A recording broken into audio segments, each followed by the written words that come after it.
In this video, we're going to talk about translating verbal expressions. In class, we already identified some words that mean addition, subtraction, multiply, and division. So just a quick review. A couple of words that you might see that mean addition are sum, plus, more than, increased by,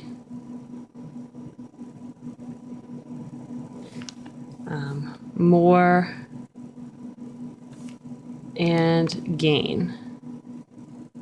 Some words that might mean subtraction would be sum, difference. So we have sum and difference, they're kind of similar. Okay, plus and minus, more than and less than. You might also see the word just less without the than, just less. You might see decreased by. You might see, fewer and loses. For multiplication, some words that mean multiply, you probably have heard of the word product before. Times, double, twice,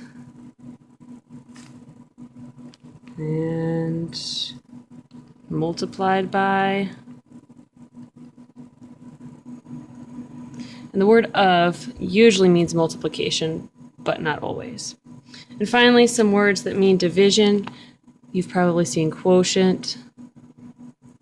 You might see split into, divided by, evenly, distributed. And you might even see the word over, indicating a fraction or a fraction bar. All right, these next couple of columns are words that we haven't talked about. Some words that might mean an exponent.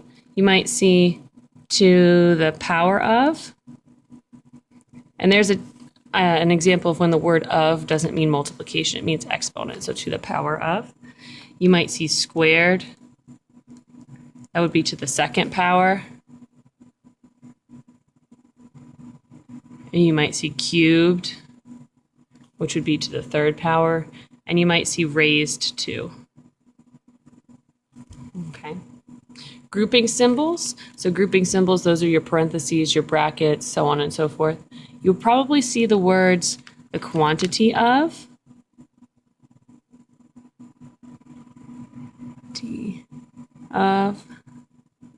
the quantity of. You might see the sum. So you would group the sum together, or the difference.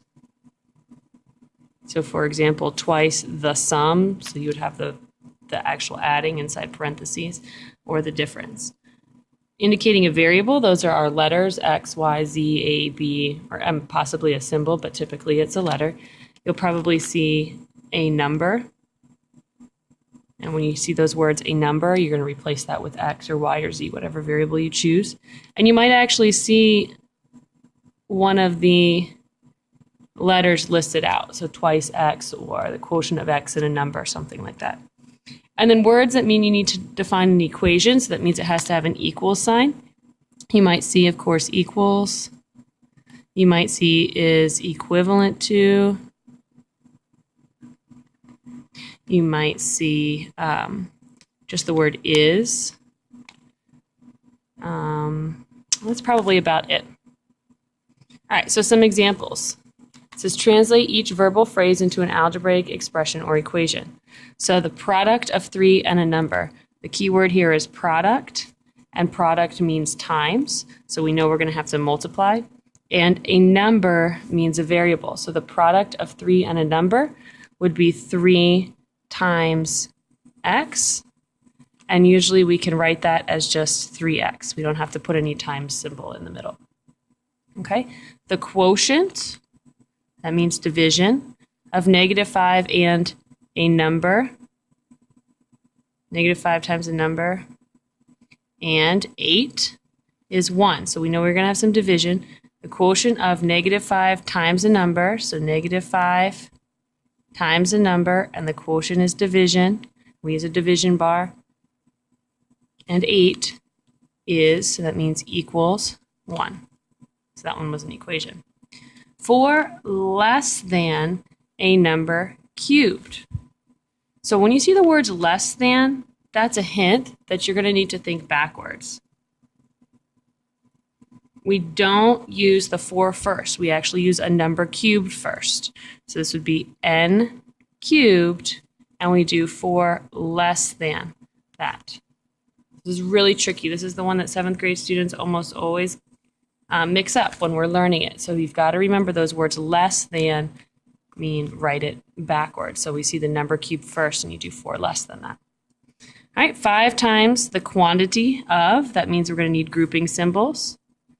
9 times means multiplication, so we're going to use 9 times the quantity of a number and 6. So when they say and is usually an addition word, a number and 6. All right, going in the other direction, translate each algebraic equation or expression into a verbal phrase or sentence. So, for example here, this could be the product of 2 and y divided by 7. There's one way you could write it. There's multiple ways you can write these out, so you might think of something different. All right, the second one, this could be -2 times, we see the parentheses, so we look under the grouping symbols. It's a sum, so the sum of a number and 1 is equal to,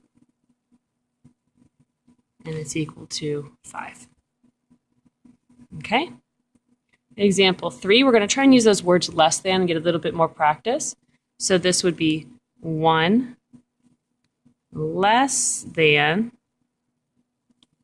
a number squared. So we have an exponent of 2. When we have that exponent of 2, we can say squared. So that would be 1 less than a number squared. Draw an arrow up here so we know which one that goes with. All right, and then the last example, we could say we've got multiplication. So we could say 15 times a number is equivalent to, and that's going to be equivalent to -45. It's not always necessary to write the numbers out in words. Usually if it's a short one, I will, like 1 here, I wrote that out as a word, but you can usually use just the actual numerals for those. So hopefully this helps you understand how to translate verbal expressions, and we'll do some practice in class. Thanks, and see you later.